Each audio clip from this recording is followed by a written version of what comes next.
Tarzán, el legendario personaje creado por Edgar Rice Burroughs, apareció por primera vez en la novela Tarzán de los monos en 1912 y luego en 23 secuelas. El personaje demostró ser inmensamente popular y rápidamente dio el salto a otros medios, incluidos los cómics. Tarzán de los monos fue adaptado a forma de tira cómica de periódico y publicado por primera vez el 7 de enero de 1929, con ilustraciones maravillosas de Hal Foster. Una tira cómica dominical de página completa comenzó el 15 de marzo de 1931, con ilustraciones de Rex Mason. Tras el éxito de Tarzán, surgieron muchos imitadores de sus aventuras dentro de la selva. Sheena, reina de la jungla; Yarmak, rey de la jungla; Kazar, señor de la tierra salvaje; Wama, el hijo de la jungla, también conocido en algunos medios como Tawa, el hombre gacela, y muchos otros. Hoy, en Detective de Letras, investigaremos a Chanok, aventuras de mar y selva. El salto al cine también trajo muchos derivados e inspiraciones, por no decir imitaciones, del personaje de Burroughs. El concepto es simple pero muy efectivo. Un hombre valiente, con pocos recursos pero mucha resolución, capaz de enfrentarse y vencer cualquier peligro que se le ponga enfrente. Esa misma premisa tuvo su encarnación en México a finales de la década del 50 y logró ventas por más de 1 millón de ejemplares en cada tiraje. En un principio, Chanok estaba pensado para hacer una serie de películas de aventuras que se desarrollaban en las costas de la selva tropical del sur de México. Como ningún estudio estuvo interesado en producir dichos guiones, su autor, Ángel Martín de Lucenay, optó por ofrecer su obra a alguna casa editorial que quisiera hacer la historieta. El más interesado fue el señor Carlos Z. Vigil, de Publicaciones Herrerías, quien le encargó la realización gráfica de la obra al maestro Ángel Mora. La revista apareció en los puestos de periódicos por primera vez el 15 de octubre de 1959. Chanok podría ser definido utilizando las palabras de Anne Rubinstein como un subgénero bien definido dentro de la historieta popular mexicana, en el que se cuenta la vida cotidiana de un grupo de personas de todos los niveles de la sociedad en un pueblito imaginario. Los personajes constantemente hablan en un lenguaje popular y su tono de piel, su ropa son fácilmente identificables. La idea original de Lucenay contaba con 3 personajes principales. El protagonista es Chanok, un pescador de perlas, joven, atractivo, un poco atravesado y, según el actor Andrés García, inspirado en él. A este joven, su sabio y anciano padrino, llamado Secub Baloyan, trata de contener, orientar y hacer más responsable. El tercer personaje es Maley, posteriormente rebautizada Rosario, la novia de Chanok, quien cada que puede le insinúa al pescador sus intenciones matrimoniales, de las cuales este último siempre huye. ¿No lo ha podido atrapar? No, todavía no. El proyecto, tal y como de Lucenay lo estableció, presentando enfrentamientos con extranjeros corruptos y con animales y criaturas descomunales del mar y de la selva, solo duró 20 números, pues el autor falleció después de eso. No obstante, dada la buena recepción de la historieta, Publicaciones Herrerías se motivó a continuar con el proyecto y para reemplazarlo, Carlos Z. Vigil convocó a Pedro Sapiain Fernández, quien ya colaboraba con la editorial escribiendo guiones para la novela policíaca.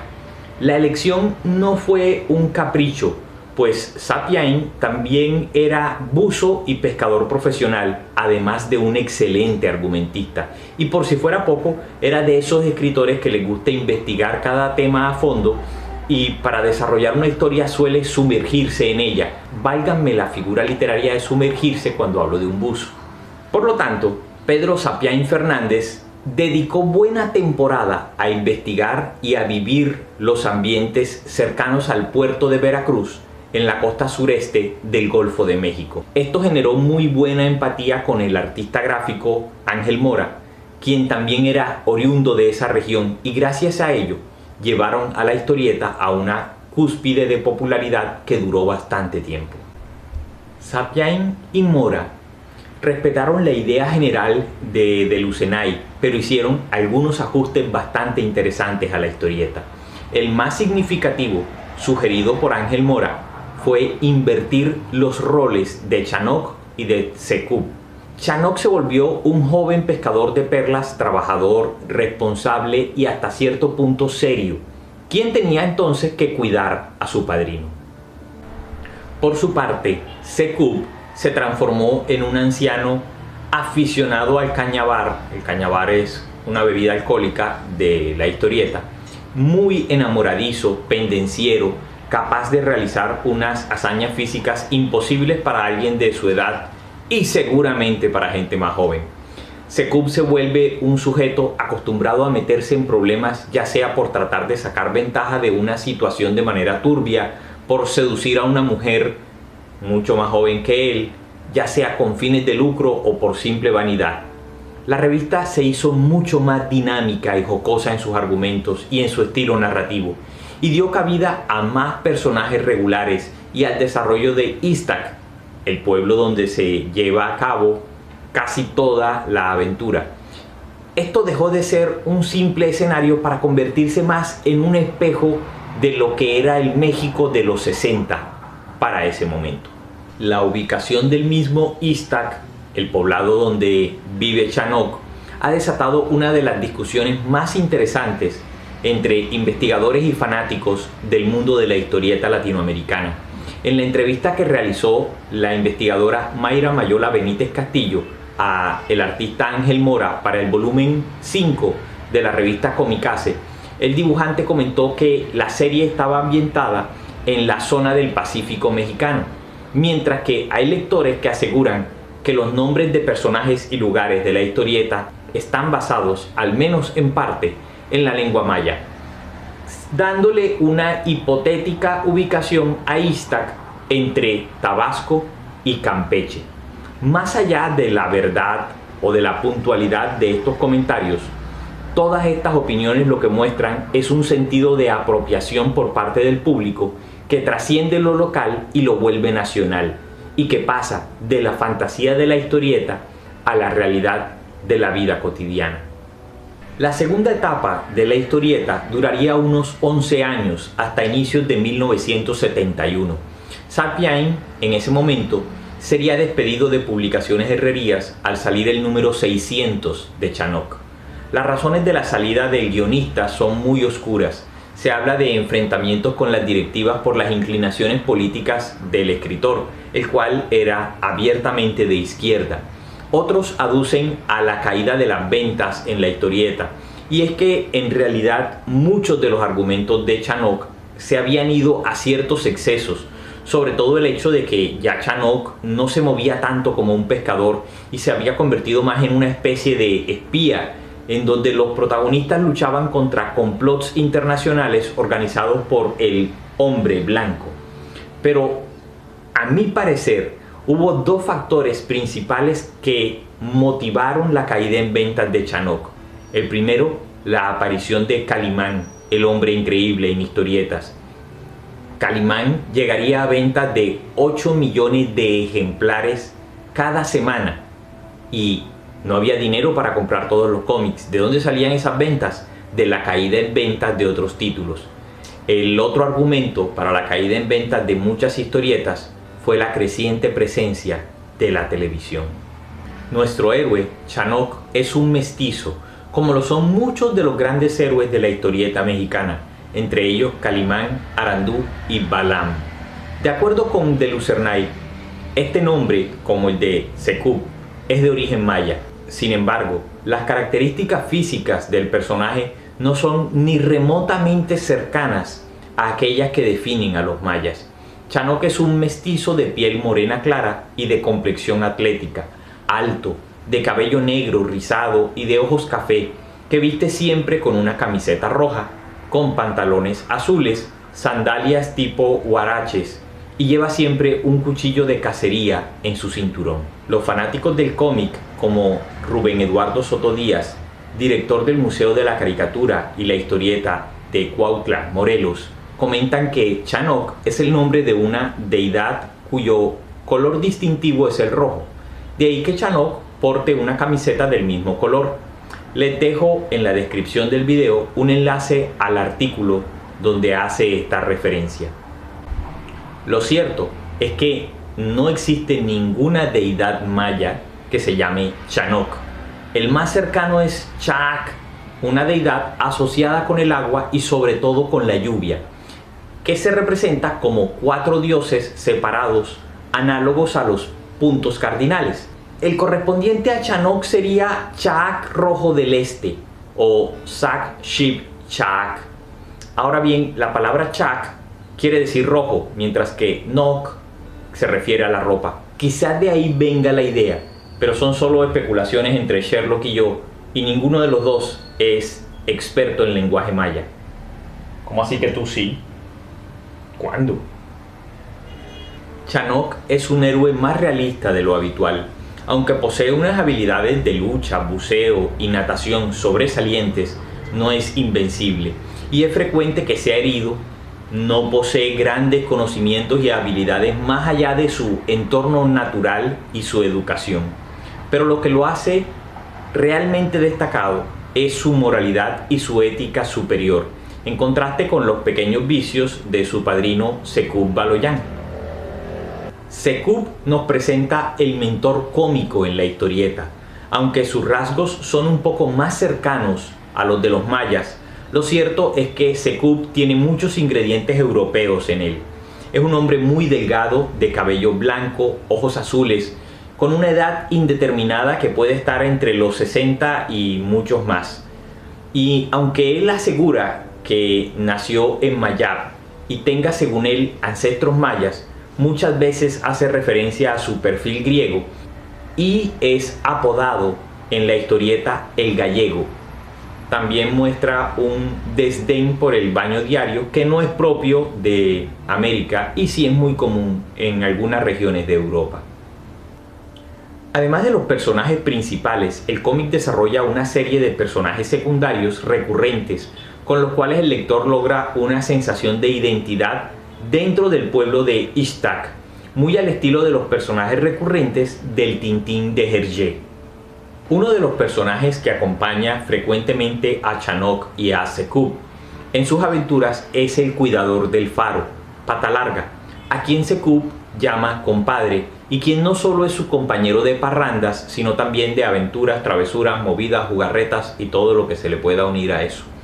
Pata Larga solía ser contrabandista, pero decidió retirarse del negocio al perder un pie durante un enfrentamiento con la policía. De ahí su apodo, pues usa una pata de palo como prótesis. Es la forma en la cual la historieta nos muestra que actuar al margen de la ley suele traer consecuencias negativas. Representando al dinero están el Baturro, dueño de El Perico Marinero, la cantina del pueblo, y Neftalí Pérez, dueño de los espacios más lujosos y de los negocios más rentables en todo Ishtak. El Baturro es un personaje típico del imaginario popular mexicano, cuyas características morales y físicas suelen ser las mismas en el cómic, el cine y la televisión. Es ese pequeño comerciante de origen y acento español que infla los precios y que desarrolla un complejo de superioridad que resulta contraproducente ante el ingenio del mexicano. Neftalí representa al típico hombre de negocios millonario que busca sobre todo su beneficio antes que el de la comunidad. Nefta, como le dicen de cariño, vive solo en una lujosa pero oscura mansión en un punto retirado del pueblo y físicamente evoca al delgado villano de bigotes enroscados. El lado de la ley y el orden está representado por dos entidades. Por un lado está el jefe Anclitas y el sargento Macotela, quienes representan la autoridad en Ishtak, y por el otro lado están el padre Tenorio y el padre Pacheco, que junto con el sacristán y las beatas tratan de delimitar las costumbres del pueblo. Debido a la fuerte desconfianza y a la imagen represiva de la policía en México y en otras naciones de Latinoamérica, Sapien decidió sustituir a la policía por una especie de guardia marítima local que se muestra rígida ante los que trascienden la ley, pero que no pierde el espíritu campechano en el trato con los habitantes locales. Por supuesto, el físico de los personajes de esta guardia marítima que representa la ley, sería muy similar entre todos ellos. Suelen ser bajos de estatura, con tendencia a la obesidad, muy lejanos al cuerpo atlético de Chanok. La magia y la superstición y la fantasía son valores recurrentes en Chanok, y más que opuestos muchas veces son complementarios el uno al otro. Por un lado están los brujos pigmeos, Cordunelio y Brujildo, quienes por definición se inclinan más hacia el lado de la superstición, y no deja de haber humor dentro de esta superstición. Tan es así que siempre llevan puestas inmensas máscaras con simpáticos rostros que les cubren la parte frontal del cuerpo. De esto puede hacerse una lectura muy interesante, casi como referencia a lo que vemos en El Mago de Oz, y es que detrás de cada gran mito casi siempre hay hombres muy pequeños. La parte científica de la serie está a cargo de Nimbus, el herpetólogo. Aparte de estudiar serpientes y especies animales raras de la selva, Nimbus está muy interesado en cuestiones místicas relativas a sus intereses académicos. Y por ello, muchas de las aventuras que se desarrollan a partir de su intervención suelen ocurrir en el subconsciente de los personajes involucrados. La imagen de Nimbus y sus costumbres refuerzan la atmósfera mágica, mística y misteriosa que lo envuelve. La comunidad de raza negra está representada por Sobuka el Terrible y por Merecumbe.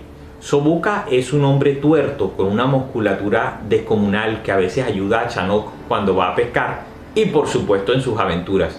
El Terrible era el alias que utilizaba en las luchas por la noche, pero ese sobrenombre, además de ocultar la identidad de Sobuka, también ocultaba algo mucho peor. Por las mañanas la misma gente que lo hacía luchar lo tenía trabajando casi como un esclavo en una plantación de caucho.